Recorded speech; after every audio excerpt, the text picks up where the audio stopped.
Than adult babies. No, I you like look adult at babies. you like adult. It's like the baby from Happy Death Day.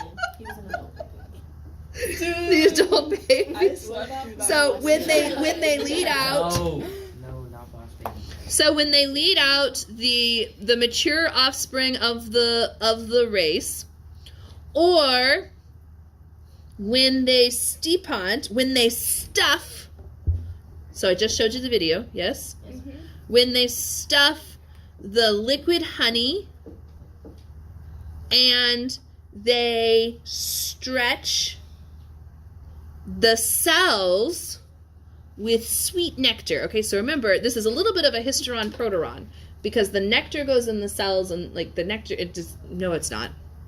So they eat nectar and then they vomit honey. Yes.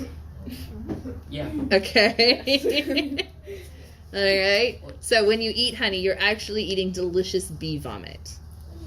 Nom, nom, nom, nom, nom, nom, nom, If nom. only that would happen to us. Yes. Are they kind of like ants where they have a second stomach just to store nectar? I don't know that answer to that question. I don't know anything about ants except that when we have a zombie apocalypse, it'll be a morphed virus from the ants in the south in the rainforest. Only thing I know about ants is the ants. Zombie ants. No, We're not in it's ants. the You cows have are to. gonna You have kill us to. because Anyways. we Anyways. Okay. Or So just they don't will eat receive the burdens. Remember the bee that was sticking her tongue in another bee's mouth. Okay. So, or they will receive the burdens of the coming ones, of the arriving ones. Yes, venientum. So this is genitive plural, gin plu, and it's a present active participle, which means ing. If you've been doing your participle exercises, hopefully you know that. Yes, ing is a present active participle. Ing, yes. Or with a battle line having been made. Ablative absolute. Everybody hear it? You guys getting better at hearing those, I hope? Yeah? With a battle line having been made.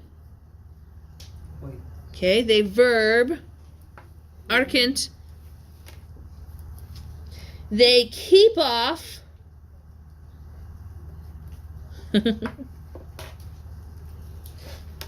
They keep off the swarm. Yeah, so that's a swarm. So they keep off. Ah, no, Pecus is fourth. No, it's not. Okay, Far, tell me what's going on. Far's not telling me what's going on. Useless. Anyways, the point is they Ignawom? Ah, it's a typo. That should be Ignawom. Sure. Okay. So that's why that goes with Pecos. All right. I was thinking it was a syncopated ignaworum or something. I was trying to figure it out, but it's a typo. So they, with a battle line having been made, they defend the lazy swarm, or from the lazy swarm. They defend the, they keep off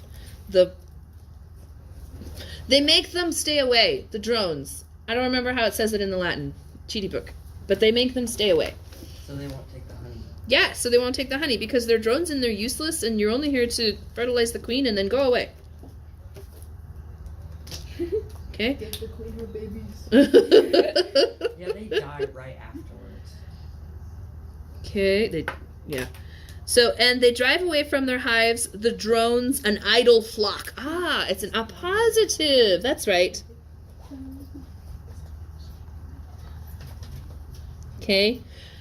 So that refers back to, so they drive off the drones, a lazy flock from their hives. A praesepibus. Okay.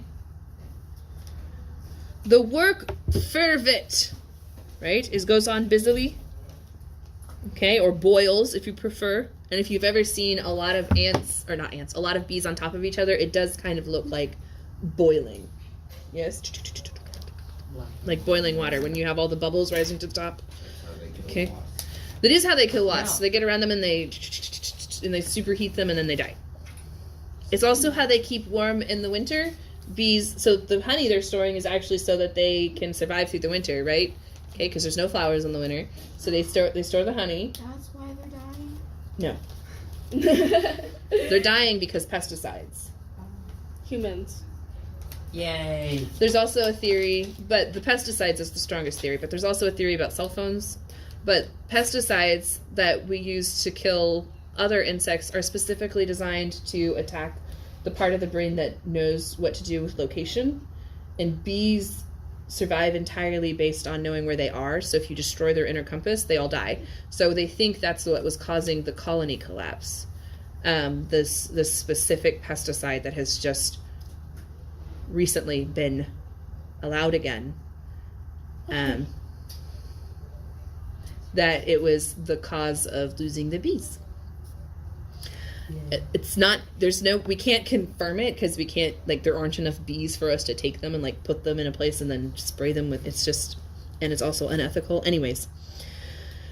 So, moving on. So the work goes on busily, and the fragrant honeys are fragrant with time. Okay? Did you guys know that there are different flavors of honey? Yeah. Yes, okay. I like the orange First of all, if you get just like the regular honey bears from the supermarket, it tastes burned. Yes. Because if you don't get the ones made by local farmers and you get like the ones from commercial big companies, they have overheated the honey and they have burned the sugar.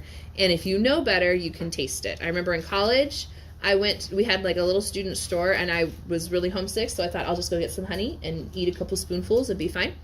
And I'll make it through the rest of the week until I get to go home. So I went down to the student store and I bought a little bottle of honey that was from like a big box store. I'd never had, again, my grandpa has kept bees for 80 years. I've only ever had my grandpa's honey.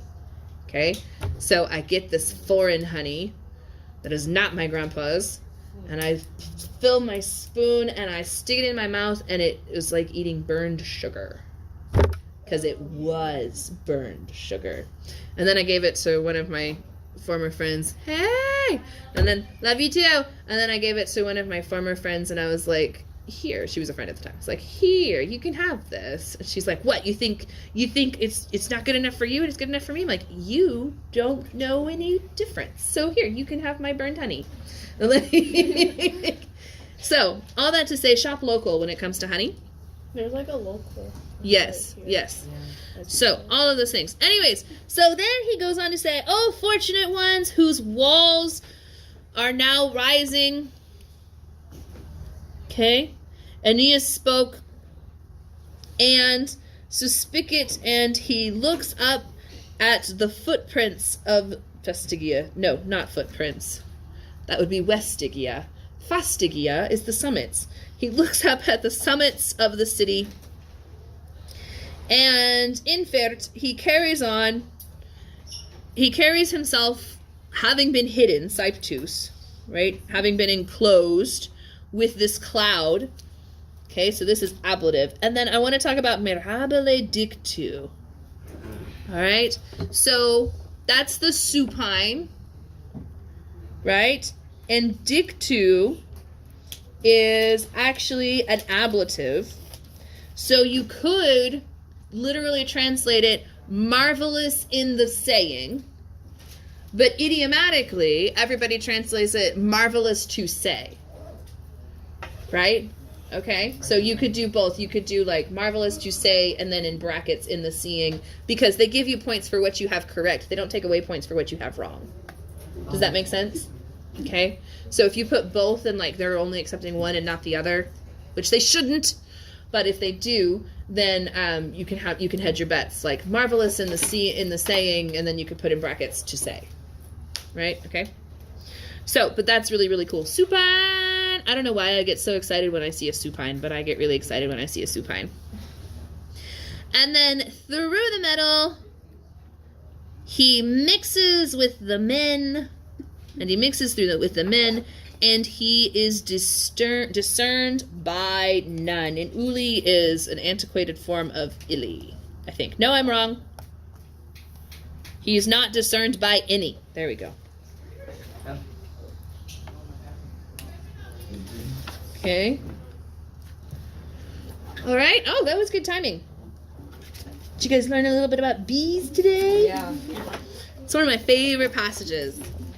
It's a good passage. It's a good one. I think at some point in one of my classes we actually researched about bees, so I kind of do. But I Is- didn't